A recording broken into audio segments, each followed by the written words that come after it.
এই তোমার বাড়ির মালিককে ডাক দাও তো। তুমি? এই ছোট লোকের বাচ্চা, তোর সাহস হয় কিভাবে আমাকে তুমি করে বলার? কি ব্যাপার, তুই ওকে চিনিস নাকি? হ্যাঁ মা চিনি। ও আমাকে রাস্তাঘাটে ডিস্টার্ব করে, বুঝতে পারছো? আমাকে নাকি ভালোবাসে, আমাকে অনেক ভালোবাসে সে।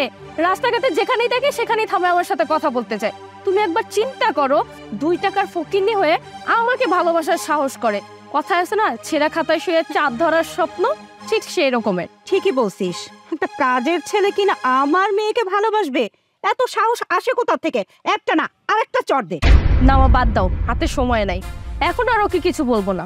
আসছি একটা শুভ কাজে, কাজটা শেষ হোক। এইবারে বউ হয়ে খালি আমি একবার আসি, ওকে লাথি মেরে তারপরে বাড়ি থেকে বের করে দিব। চাকরের বাচ্চা, যা এখন তোর মালিককে গিয়ে ডেকে নিয়ে আয়। মাহির, আমি বলি কি, একটা মানুষের সম্পর্কে কিছু না জেনে না শুনে তাকে কিন্তু এইভাবে অপমান করা একদমই ঠিক না। তো কি জানবো তোর সম্পর্কে? তুই মানুষের বাসায় কিভাবে কাজ করিস সেগুলো বিস্তারিত আমাদের জানতে হবে। আর তাছাড়া আমরা নিজের চোখে যেটা দেখলাম সেটা কি ভুল দেখছি? যাও, কথা না বলে তোমার মালিককে ডাকো। কথা আছে না, খালি কলসি বাজে বেশি, ওর অবস্থাটাও সেই। আসসালামু আলাইকুম। ওয়ালাইকুম আসসালাম। কি ব্যাপার, এখানে কি নিয়ে কথা হচ্ছে? আরে আঙ্কেল, কি নিয়ে আর কথা হবে? এই ছোট লোকের বাচ্চাকে নিয়ে কথা হচ্ছিল। ওকে শিখাচ্ছিলাম মানুষের কিভাবে মান সম্মান দিতে হয়। ছোট লোক? আপনারা ছোট লোক কাকে বলছেন? আরে চিনি না, অনেক ভালো করে চিনি।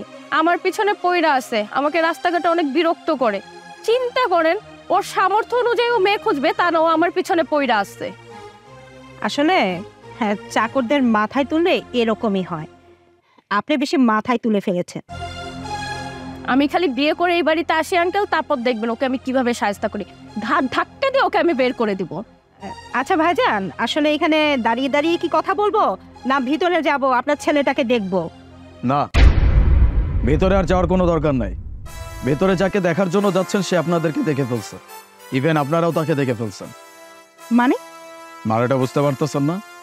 আপনারা কতটা নির্বোধ। আপনারা যাকে দেখতে আসছেন এবারের একমাত্র উত্তরাধিকারী নূর আলী, সেটা আমি। কি হা করে আছেন কেন? খুব অবাক হয়েছেন তাই না? অবশ্যই অবাক হওয়াটাই স্বাভাবিক, কারণ এরকম একটা চাকরের বেশের ছেলে নাকি এইবারের উত্তরাধিকার। এই যে মাহি, কি যেন বলছো তুমি? তোমাকে আমি রাস্তাঘাটে ডিস্টার্ব করি না, তোমাকে আমার ভালো লাগছিল, ভালোবেসে ফেলছিলাম তোমাকে, এর জন্য বিয়ে করতে চাইছিলাম। সেই কথাটাই তোমাকে রাস্তায় বলতে গেছিলাম, কিন্তু তুমি আমার সাথে রিয়্যাক্ট করছো, আমাকে যা ইচ্ছা তাই বলে অপমান করছো, ফকিন্নির বাচ্চা বলছো, কিচ্ছু মনে করি নাই। সেই জন্য আমি কি করছিলাম জানো? এই জন্য আমার বাবাকে দিয়ে তোমাদের বাড়িতে প্রস্তাব পাঠাইছিলাম, যেন তুমি আমাদের বাড়িতে আসো, আমাকে দেখো, আমাকে জানো, তারপর আমরা ঘরোয়াভাবে একটা বিয়ে করি। কিন্তু তুমি আমাকে তো যা ইচ্ছা তাই বলে ফেলছো। এখানে যখন তুমি আমাকে দেখছো, আমার পোশাক আশাক নিয়ে কথা বলতেছো। আমার পোশাক দেখে তুমি কি ভাবছো? আমি ফকিন্নি, এই বাড়ির চাকর? আমি এরকম পোশাক কেন পরি জানো? কারণ আমি এগুলোতে কমফোর্ট, এগুলো পরতে আমার ভালো লাগে, আমি সিম্পলি চলতে পছন্দ করি, এই জন্য আমি এভাবে চলাফেরা করি। একটা মানুষের পোশাক দেখে মানুষকে জাজ করো? আরে আমার কাছে যে টাকা আছে এটা দিয়ে তোমার পুরো গোষ্ঠীকে কিনে আমি আবার বিক্রি করে দিয়ে আসতে পারবো। কার সাথে কি বলো? তোমাকে পছন্দ হয়েছিল বিধায় তোমাকে বিয়ে করতে চাইছিলাম, কিন্তু যে মানুষটা মানুষকে সম্মানই করতে জানে না, সে আমার বাড়িতে কিভাবে টিকবে, আমার বাড়িতে কিভাবে সার্ভাইভ করবে, আমার মা আমার বাবা তাদের সাথে কি আচরণ করবে এটার তো কোনো গ্যারান্টি নাই। এরকম মেয়েকে ভালোবাসা যায় না, এরকম মেয়ের সাথে সংসারও করা যায় না। আমি বলছিলাম, আমি আমার বাবাকে তোমাদের বাড়িতে পাঠাইছি, এটা আমার সব থেকে বড় ভুল ছিল, কারণ তোমার মতো মেয়ে কারো বাড়ির বউ হওয়ার যোগ্যতা রাখে না। বাবা, আমি তোমাকে বলছিলাম না এই মেয়েটাকে আমি বিয়ে করতে চাই?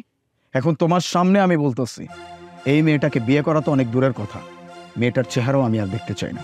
ওদেরকে এখান থেকে চলে যেতে বলো। আপনাদেরকে আর বেশি কথা বলার নাই আমার, আপনারা এখান থেকে চলে যান, যান এখান থেকে। আর একটা কথা, মানুষকে মানুষ হিসেবে সম্মান করতে শেখো, নয়তো আজকে আমি ছেড়ে দিচ্ছি। যে থাপ্পড়টা আমার গালে দিচ্ছ না, শুধুমাত্র ভদ্রতার খাতিরে আমি কিচ্ছু বললাম না, নয়তো এই থাপ্পড়টা আমি তোমার গালেও বসাইতে পারতাম। যাও। দেখো আলিফ, আমি তো জানতাম না তুমি এত ভালো ফ্যামিলির ছেলে বা এত শিক্ষিত। আমি ভাবছিলাম তুমি রাস্তাঘাটের ছেলে, আমাকে সুখে রাখতে পারবে না। তোমার এত টাকা পয়সা, আমি এগুলো জানতাম না, বা তোমার বাবার এত নাম দাম। এখন আমি ভুল করে ফেলছি না জেনে, তুমি আমাকে মাফ করে দাও। আমি তোমাকে বিয়ে করতে রাজি। সরি। বাহ, কি নিখুঁত অভিনয়! 1 সেকেন্ডের ভিতরে নিজের রং বদলায় ফেলছো। গিরগিটিও তোমার থেকে দেরিতে রং বদলায়। কি বলছো তুমি আমাকে? সরি? ক্ষমা চাচ্ছ আমার কাছে কেন? ও আই সি। এখন তো আমার বাড়ি গাড়ি টাকা পয়সা সবকিছু আছে, এটা তুমি জেনে গেছো। এখন তো আমাকে সরি বলতে হবে, তোমার গিল্টি ফিল হচ্ছে। এরকম মানুষের সাথে সংসার করা যায় না, আমি বলছি না? আর শোনো, শুধুমাত্র টাকা থাকলেই সবকিছু হয় না। একটা মানুষ গরিব হলেও সে তোমাকে সুখে রাখতে পারে যদি সেই মানুষটা তোমাকে ভালোবাসে। আমি তোমাকে ভালোবাসছিলাম, কিন্তু তোমার মতো মেয়েকে নিয়ে সংসার করা যায় না। বলছি না, সম্মান থাকতে থাকতে এখান থেকে চলে যাও, নয়তো আমি কি যে করে ফেলবো সেটা আমি নিজেও জানি না।